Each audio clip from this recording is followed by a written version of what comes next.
Hello, Post-Pollock viewers. Dave Epstein here from the Post-Pollock Law Firm here in Roseland, New Jersey. Today, I'm going to respond to a video. I have not seen it yet. I've just saw maybe the first 30 seconds, but the title caught my eye, and the title of it is Man Gouges Cop's Eyes Because He's White. Disturbing, but let's see what happened here. Sorry, man. I'm sorry, I couldn't get here any faster. Let's get this mother out of here. Following reports of a man wearing a purple wig and exposing himself in a park, a Cincinnati police officer soon finds himself fighting for his life. However, what's even more shocking than the attack itself is the reason behind it. And you pulled the trigger hoping it was his gun? Yes. Because it's white and you're black. Yes. And that's why you wanted to kill? Yes.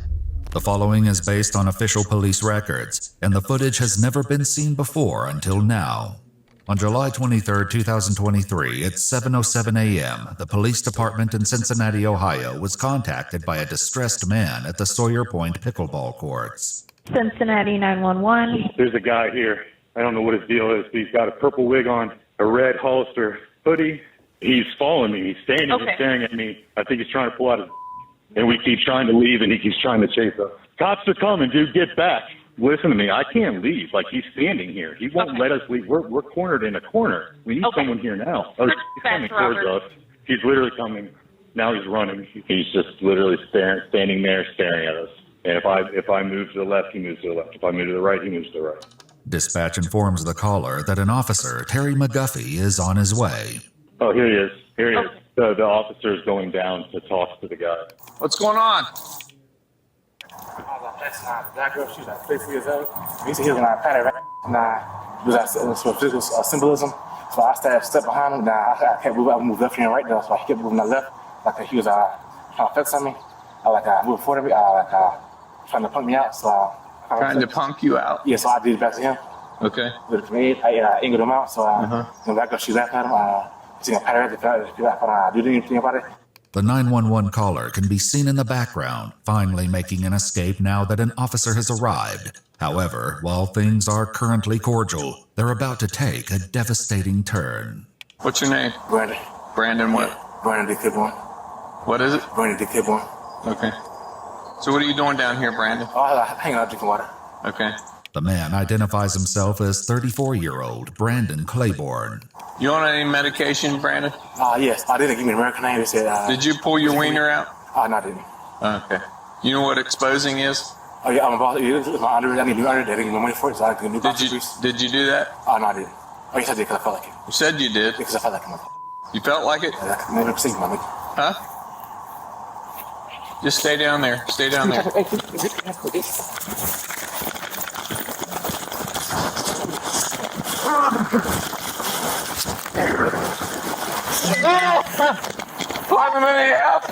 Though Officer McGuffey doesn't know it, his desperate plea for help goes unheard as he's unable to reach his radio. Yeah, following fire point now. I'm tired, buddy. During the chaos, Brandon managed to get a hold of Officer McGuffey's taser and is now using it to strike him.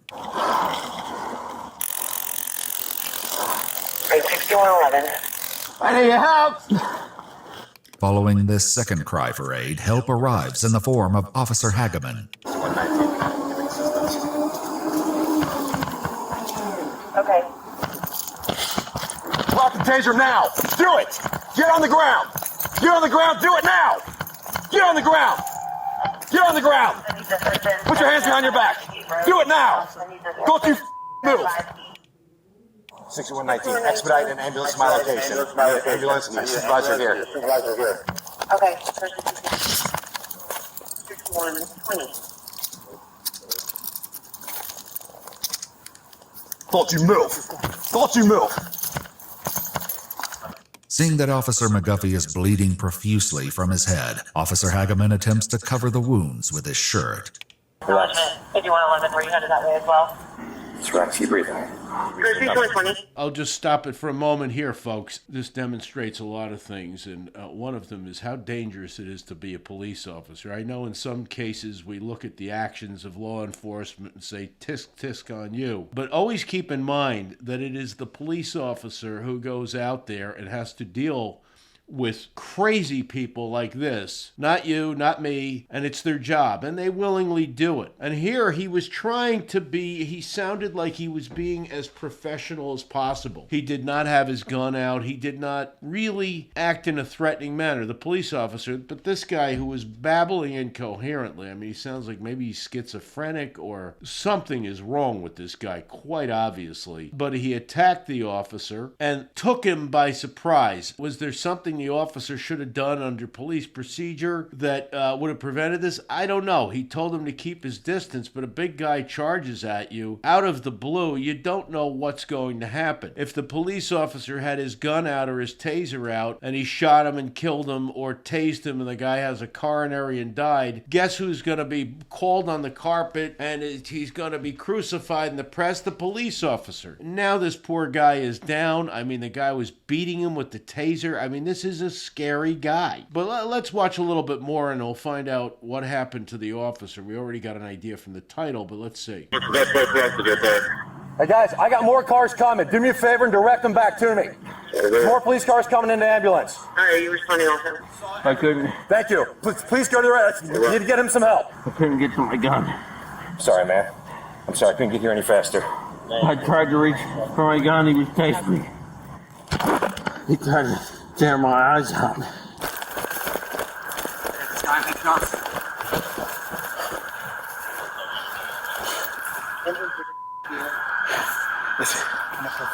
You stay there. Kept hitting me in the back of the head with something. I think it was your baton, buddy. What did he hit him with? Tased me numerous times. Tased him numerous times. I tried to get away from him. I couldn't. My tongue was all swollen. Though Officer McGuffey is conscious and responding, his injuries don't look good. He's still bleeding from wounds to the back of his head, and both of his eyes are swollen shut. This guy assaulted the hell out of him. He hit him with a... Where's that stick at? He's the baton right there. You want to pick him up and throw him in one 33 from the him council. up? Yeah. We just need that ambulance here. Let's get this mother out of here. Get up. While Brandon is once again searched, paramedics have finally arrived at the scene. What? Get in the car. Breathe. You got some magic. Be good. Put this on here and remove it. Well, let's see what we got. Let's take a look. Okay. All right. So you split a little bit. It's getting deformity.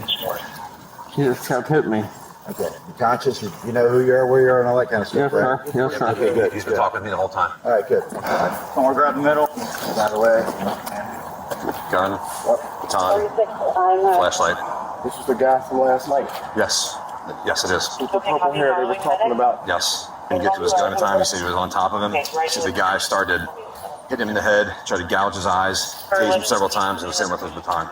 As Officer McGuffey is transported to the hospital, Brandon Claiborne is taken in for questioning. Okay, folks, now this points to an issue that many have raised, especially officers. You say, oh, why did he use his gun? The other guy wasn't doing this or that. I would consider it to be eminently justified if the officer had been able to reach his gun for him to shoot this guy. He is beating him in the head with a baton. He's tasing him. You can kill someone that way. And that applies to a citizen. So if he had used his gun, I would have considered it, I think anyone would consider it, a reasonable use of deadly force because the other guy is using deadly force on him. Here's where it is. The poor officer, I mean, he suffered apparently very grave injuries as a result of this guy, and he was kind of on his own. I mean, the poor guy, it must have been desperate. He's getting attacked and there's nobody there to help. He couldn't get a hold of his radio. So let's see this interview of this guy and see what he says, and then I'll give you some final comments. Right there. Yeah.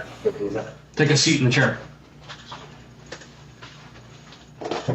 It's here that Brandon will reveal the motivations behind the callous attack, but not before officers realize that understanding Brandon will prove to be a challenge in itself. You alright? I guess. You guess? I guess. Okay. Have you ever been here? Nothing that I'm a cop station. See, Judge was talking. What? My lawyer thinks she just. Say it again. I just got Lord cut my. Oh. That was for me? Yes. Anyone let you know if answering either number. Okay. Claiborne. I'm Detective McNeil. This is my partner, Detective Tyus. And we would like to speak with you about this morning's incident. I know it was probably something that completely unexpected, but we'd like to talk with you about that. All right. He has read his rights and agrees to speak. Brandon begins by explaining that while at Sawyer Point, he got into a fight and was chasing someone. While it's unclear who Brandon was fighting, it appears that the people he chased were the ones who contacted the police, bringing Officer McGuffey to the scene. Where do you tase him at? His eyes. In his eyes? First, the back of his head, then we got his eyes. After being loaded into the ambulance, the paramedics attempted to check Officer McGuffey's eyes for injury. I'm gonna check your eyes, okay? Took it out of your life. Yeah, I'll check. Are you able to open your eyes? This one's about slow, so it looks like. Yeah, I can't. That one's really small shut. That one's slow, no shut. So you took his taser, but you thought it was his gun. And you pulled the trigger hoping it was his gun? So you couldn't get to his gun because the guy was on top of him. Brandon now reveals the reason he attacked him. Why did you hope that? I don't want to kill him. Why? He doesn't know me. Because what? He's white. Because he's white and what else? He's know me. So when he started yelling down, his taser out. Okay. And you said something else I didn't catch. You said because he's white and he's... Okay, he's white and black. Okay, because he's white and you're black. Yes. And that's why you wanted to kill him? Yes. You take any medication? Yes. What do you take? Depaxone. It's a general schizophrenia. Officer Hageman also speaks with investigators, revealing that he was supposed to arrive at the scene at the same time as Officer McGuffey. However, because he was on a Segway, he couldn't get there in time. I'm getting there as fast as I can. When I started getting that butterfly feeling in my stomach, I saw the suspect standing over the top of Terry, who was bleeding profusely, kind of down in a fetal position. And if I remember correctly, he still had a taser in his hand. As his interview takes place the same day as the incident, Officer Hageman is able to provide an update about Officer McGuffey's condition. Terry's he's doing all right. Out of everything, as badly as he was beaten, he only ended up having a broken nose, which is good. I mean, the guy tried gouging his eye out, tased him multiple times, beat him over that with his baton. So he's in good spirits, and he seems like he's doing all right. Yeah. I think his CAT scan was negative too, so. After he recovered from his injuries, Officer McGuffey was also able to speak with investigators and recalled the moment everything went wrong. Well, the next thing I recall was I was on the ground with his fingers in my eyes. You know, I knew I had to get his hand out of my eye, and I finally did. At some point, he started tasing me and hitting me in the back of the head. But I also knew, in my mind, I knew I couldn't take many more of those hits. I thought, I'm done. I'm gonna die right here in the grass, and all I could think of to do was cover my head. In his interview, Brandon stated that he hit Officer McGuffey somewhere between 30 and 39 times. While he ultimately recovered, Officer McGuffey discusses the extent of his injuries. The injuries, I know you said injuries to your eye and broken nose. Broken nose. I had staples in the back of my head. How many staples did you get? 3 different places. I think there was a total of 10.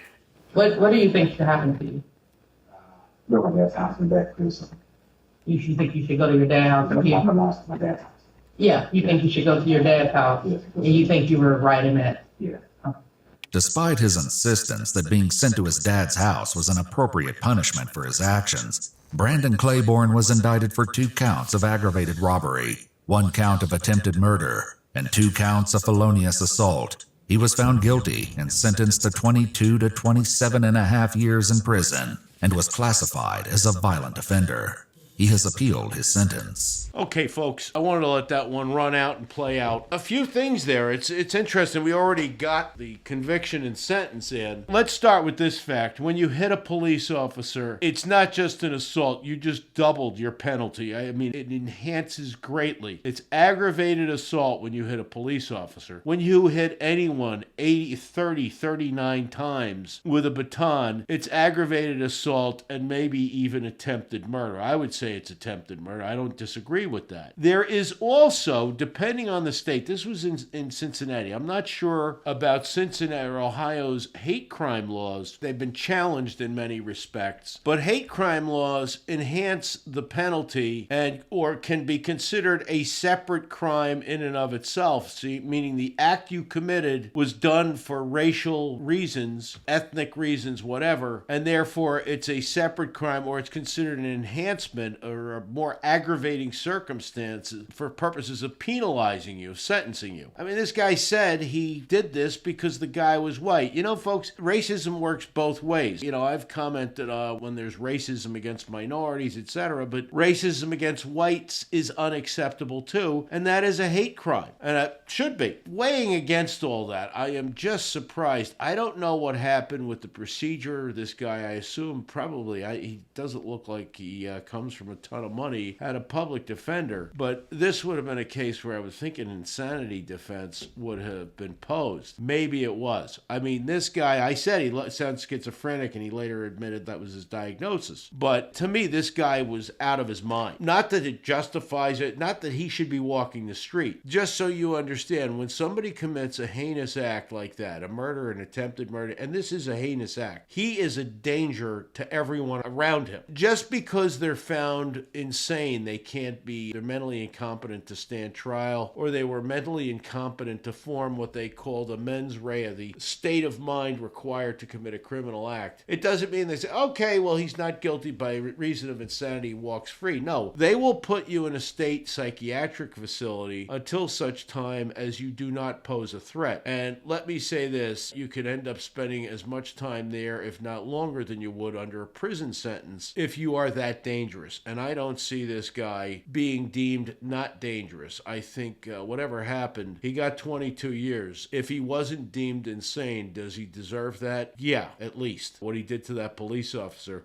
One last thing. The body camera once again proves how it protects police officers. Because here's this guy, he could have said, oh, he said he came at me with his taser. You saw this officer being perfectly professional, polite, trying to find out what was going on with this guy who was behaving in a bizarre fashion. And this guy just launched at him and took the police officer completely by surprise. So the body camera showed that the officer was doing everything in his power to be professional, courteous, find out what was going on in response to this call from a concerned citizen, and this guy just launched at him. It was clearly an unprovoked attack, and the officer was attacked, and it was a horrifying attack. I hope the officer is okay. You know, they talked about his physical injuries, but I can't imagine he doesn't suffer from some post-traumatic stress disorder, because that is a scary feeling, I'm sure, where you think you're going to die, and he justifiably thought he was going to die. I mean, it sounds like this guy was attempting to kill him. So he does belong behind bars, whether in a psych facility or otherwise. The result was the right result. Unfortunately for the officer, this couldn't have been stopped a little sooner, but